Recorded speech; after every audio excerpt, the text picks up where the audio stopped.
सध्या मी आहे धारावीच्या माटुंगा लेबर कॅम्पमध्ये. आपण बघू शकता धारावी बचाव आंदोलनमध्ये सहभागी झालेले सर्व पक्षीय नेता, आमदार, माजी आमदार बाबूराव माने, आम आदमी पार्टीचे संदीप कटके आणि राष्ट्रवादीचे उल्हास गजाखोश आणि शेकापाचे राजू कोरडे हे आहेत तिथं. यांचं आज जे अडाणी विरुद्ध धारावी बचाव आंदोलन म्हणून जे केलं आहे आज सध्या, आपण त्यांना विचारूया यांचं प्रॉपर काय आहे की कशाचा विरोध आहे. धारावीचं विकासाचा विरोध आहे की धारावीकरांच्यासाठी विरोध आहे. आपण विचारूया राजू कोरडे साहेबांना आणि ते बसलेत जे आपले पुढारी सर्व पार्टीचे सर्व पक्षी. आपण बघू शकता सध्या आम पब्लिक, आम जनता हे सर्व उपस्थित असून सुद्धा यांच्यावर जे धारावीकरांचा विकास होण्यासाठी ध्येय काय आहे ते आपण सध्या विचारणार आहे राजू कोरडे साहेबांना, की त्यांना आपण बघूया ते ह्याबद्दल काय बोलतात आणि त्यांची प्रतिक्रिया काय आहे ते आपण जाणून घेऊया. धारावीचं हे आंदोलन जे आहे, धारावीचा पुनर्विकास करताना त्या पुनर्विकासाचा मास्टर प्लॅन सरकारनं किंवा अदानीनं जाहीर केलेला नाही. धारावीचा प्रकल्प हा व्हायटल पब्लिक प्रोजेक्ट आहे. त्यासाठी पात्रतेची कट ऑफ डेटची अट रद्द करायला पाहिजे. धारावीत राहणाऱ्या प्रत्येक माणसाला धारावीत घर मिळालं पाहिजे, दुकानाच्या बदल्यात दुकान मिळालं पाहिजे, ही साधी मागणी आहे. परंतु ही साधी मागणी धुडकावून लावून गैरपद्धतीने बेकायदेशीर सर्वे यांनी सुरू केलेला आहे आणि आत्ता सरकारच्या रेल्वे पोलीस फोर्सच्या मैदानावर भूमिपूजन करून त्या ठिकाणी ते इमारती बांधणार आहेत. तर याला आमचा विरोध आहे आणि त्यासाठी आम्ही आज हे उपोषण करणार आहोत आणि उद्या जर त्यांनी भूमिपूजन केलं तर ते भूमिपूजनाचा कार्यक्रम उधळून लावणार आहोत. सरकारने आश्वासन दिलं होतं ह्यांना DRP. आपण स्वतः गेलो होतं म्हाडामध्ये, तिथं त्यांनी लेखी दिलं होतं की आम्ही जोपर्यंत सर्व क्लिअर करत नाही तोपर्यंत सर्वे होणार नाही, तरी ते सर्वे करतात. ही खोट्याची जात आहे. अदानी असो किंवा अजित पवारचा तुम्हाला इतिहास माहिती आहे, फडणवीसांचा माहिती आहे आणि एकनाथ मिंदे यांचा सुद्धा माहिती आहे. हे लोक शब्दाला जागणारे लोक नाहीत. हे बोलतात त्याच्या उलट वागतात. त्यांनी शब्द दिला की हा व्हायटल पब्लिक प्रोजेक्ट आहे म्हणजे सर्व लोकांना पात्र ठरवण्याचा निर्णय होईल, परंतु तसं त्यांनी केलेलं नाही. त्यांनी धारावीच्या लोकांना अपात्र ठरवून धारावीच्या बाहेर हाकलून द्यायचं आणि धारावीमध्ये एक्सटेंडेड VKC तयार करायची असा त्यांचा डाव आहे. तो डाव आम्ही हादळून पाडणार आहोत.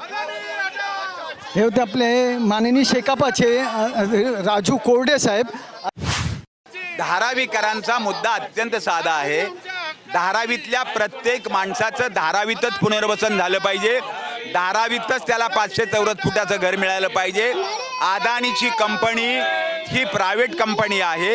ही धारावीकरांना अधिकाधिक अपात्र करून धारावीच्या बाहेर घालवण्याचा त्यांचा विचार आहे आणि म्हणून आमचा हा संघर्ष आहे की आम्हाला धारावीत घर मिळालं पाहिजे, 500 चौरस फुटाचं घर मिळालं पाहिजे, दुकानाला दुकान मिळालं पाहिजे, याचा मास्टर प्लॅन तयार झाला पाहिजे. हे काहीही न करता एखाद्या गावठाण विभागामध्ये एखादे गुंड बेकायदेशीर टोळ्या जशी घरं बांधतात तशी घरं बांधण्याचा अदानीचा जो विचार आहे तो आम्हाला मान्य नाही आहे आणि म्हणून 500 चौरस फुटाचं घर धारावीतल्या माणसाला धारावीत मिळालं पाहिजे.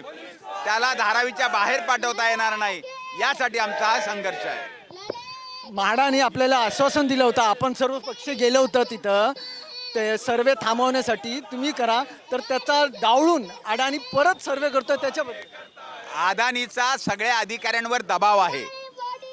अदानीचा दबाव असल्यामुळे श्रीवासन नावाचे अधिकारी सुद्धा वैतागलेत. ते अदानी दादागिरी करून अधिकारी सगळ्या अधिकाऱ्यांना दादागिरी करतोय आणि सर्वे करायचा प्रयत्न करतोय. प्रशासनानं सर्वे थांबवला आणि अदानी दादागिरी करून सर्वे करतोय. म्हणून आम्ही सगळेजण या आज उपोषणाला बसलोय. येणाऱ्या काळामध्ये आमचा संघर्ष आणखी टोकदार होणार आहे. हे होते धारावीचे माजी आमदार बाबूराव माने. आता सध्या राष्ट्रवादीचे उल्हास गजाखोश शरद पवार गटाचे आहेत, त्यांना विचारूया याबद्दल त्यांचं काय उमेद आहे. आपण धारावी बचाव आंदोलन चाललोय, याच्याबद्दल काय माहिती आहे? एवढंच बोलू शकतो. अदानीचा जो सर्वे चालू आहे ना, बोगस सर्वे चालू आहे, खालती वरती सर्व सर्वे करतोय तो. सर्वे 5 लाख धारावीमध्ये घरं असं शासनाला दाखवून त्यांनी ते धारावीच्या बाहेर 1250 एकर भूखंड आणि धारावीमध्ये 600 एकर म्हणजे 1850 एकर भूखंड लाटण्याचा प्रयत्न तो करत होता. अदानी आम्हाला पाहिजेच नाही, कारण की आम्हाला अदानी हा घरं देणार नाही. ह्याच्यावर कोणत्याही प्रकारचा धारावीकरांचा विश्वास नाही आहे, कारण की तो विकासकच नाही. 2014च्या आधी अदानीला कोणी ओळखत नव्हतं. आम्ही अंबानीला पाहिले, टाटाला पाहिले, बिर्लाला. अदानी कोण आहे? हा BJPचा एक फर्जी विकासक आहे. हे धारावीमध्ये जे 3 लाख करोड रुपयेचा प्रोजेक्ट जो मलिदा आहे ते खाण्यासाठी अदानीला दिलेले आहे. आम्हाला आमची प्रमुख मागणी आहे, 500 चौरस फुटाचे घरं दिले पाहिजे. व्हायटल पब्लिक प्रोजेक्ट असल्यामुळे पात्र अपात्राची नोंद न घेता ज्या सेक्टरमध्ये जो रहिवासी राहतो त्या सेक्टरमध्ये घर मिळालं पाहिजे आणि निवासींचेही गाळे पण. धारावीतला एकही कमर्शियल दुकानदार किंवा एकही घर धारावीच्या बाहेर जाणार नाही. आता आमच्या आम आदमी पार्टीचे ॲडव्होकेट संदीप कटके, त्यांना विचारूया याच्याबद्दल. बघा, सर्वप्रथम आज आपण बघतोय की आम्हाला आंदोलन करताना या ठिकाणी रस्त्यावर बसायला लागतं. आम्ही स्टेजसाठी डेकोरेटरला सांगितलं होतं, पण डेकोरेटरला पोलिसांचा दबाव होता. पोलिसांनी या ठिकाणी आम्हाला स्टेज लावू दिला नाही, त्याच्यामुळे आम्ही रस्त्यावर बसून आंदोलन करतोय. या ठिकाणी कशा प्रकारची दडपशाही आहे तुम्ही या ठिकाणी बघू शकता. आज धारावीमध्ये जो सर्वे चालू आहे त्या सर्वेच्या माध्यमातून लोकांना काय भेटणार आहे ह्याच्या बाबतीतच स्पष्टता अजूनपर्यंत नाही. आम्ही वारंवार DRPला, DRPPLला, अदानीच्या लोकांना हेच सांगतोय की तुम्हाला अगर सर्वे करायचा असेल तर सर्वात प्रथम आम्हाला मास्टर प्लॅन दाखवा, त्यानंतर पात्र अपात्र GR दाखवा की ज्याच्यामध्ये धारावीचा एकही व्यक्ती अपात्र पात्राच्या नावावर धारावीच्या बाहेर जाणार नाही. परंतु धारावीकरांना अपात्र करून धारावीच्या बाहेर भेजण्याचा घाट जो आहे तो या सरकारने घातलेला आहे. त्यासाठी पूर्ण मुंबईमध्ये 1250 एकर जमीन जी आहे ती प्रस्तावित आहे, परंतु धारावीच्या एकही कुटुंबाला आम्ही धारावीच्या बाहेर जाऊ देणार नाही. या ठिकाणी जो सर्वे चालू आहे त्या सर्वेमध्ये जे मीटर बॉक्स आहेत त्या मीटर बॉक्सवर नंबर टाकतात, शौचालयावर नंबर टाकतात. आता शौचालयावर तुम्ही नंबर टाकला तर शौचालयाच्या बदल्यामध्ये तुम्ही काही शौचालय त्या फ्लॅटमध्ये बांधून देणार आहात का? कशा प्रकारचा सर्वे आहे हा? सरळ फसवणूक आहे लोकांची, आणि त्याच्यामुळं ही सरळ फसवणूक आहे आणि ह्या फसवणुकीला आम्ही यशस्वी होऊ देणार नाही. धारावी बचाओ आंदोलन में आपका सहभागी हुए.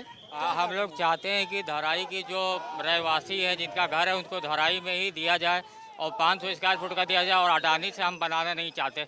हम चाहते हैं कि माड़ा जो है धराई को बनावे और 500 स्क्वायर फुट का यहाँ पर घर देवे और जितने धराई के रहवासी है सबको जो है कानूनी पास करार दिया जाए. किसी को ना कानूनी ना करार दिया जाए, गैर कानूनी किसी को करार ना दिया जाए, सबको कानूनी करार दिया जाए और सबको यहीं पे घर दिया जाए. हम विकास चाहते हैं, तरक्की चाहते हैं, लेकिन अडानी से नहीं चाहते, माड़ा से चाहते हैं कि माड़ा जो है बना कर देवे.